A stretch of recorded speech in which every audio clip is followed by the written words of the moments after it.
Hello, so we just checked into our little studio and before you might ask, yes, this is a regulated one, but it's got some pretty cool things, so let's go check it out. Obviously the infamous Japanese toilet. So this little place has a really cool little bath and shower. Now what's really cool about this is it's auto-filling. What I mean by this is you can configure it and it will turn on and actually warm up the water itself. So I'll turn this on to show you.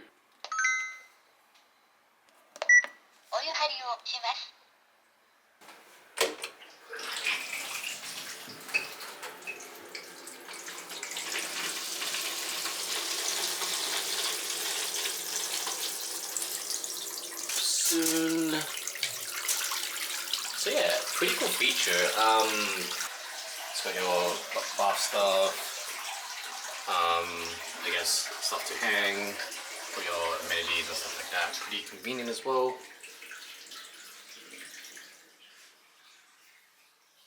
It also has a dishwasher. I mean, no dryer unfortunately, but I guess you could just stick it in front of the aircon heater. It might dry out pretty quickly. Fridge, vacuum cleaner, if you get messy for some reason. A stove, you might have to Google Translate for instructions. A microwave, a kettle, which probably have to boil some water soon. A little TV. An important feature to know is you can comfortably open 2 suitcases, which is actually something very hard to do in Japan because auto hotels are super tiny. And the budget for this place was kind of in the range of what you would pay for a business hotel, which are notoriously very tiny. Pretty good locations as well, right next to Shin-Okuba as well station, like probably a 5-minute walk. There's a 7-Eleven, a Lawson, as well as not a Family Mart, the other one, something Mart outside as well. So very convenient in terms of location with all your convenience stores and convenience.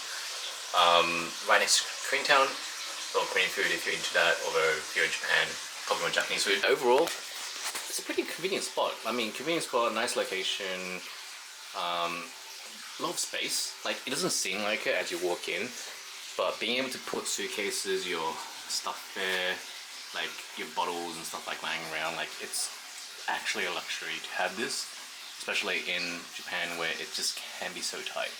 So overall, let's finish up the video with, let's see how the bath's filling up. As you can see, it's hard at work, automatically filling. So yeah, we're gonna probably take a bath, and hopefully this video gives you a bit more interest in looking for potentially studio apartments which are approved. So find the ones which are approved, because some of the Airbnb ones are not regulated. So find ones that are approved with licenses. Like this spot, this place actually has a bunch. I think they hotel this entire place out, because when you first walk in, there's actually like instructions downstairs and stuff like that. So I think it's actually fully licensed here. So another option if you do want to rent a spot in Tokyo, which can be expensive. But yeah, overall a pretty little nice studio apartment. Pretty cool.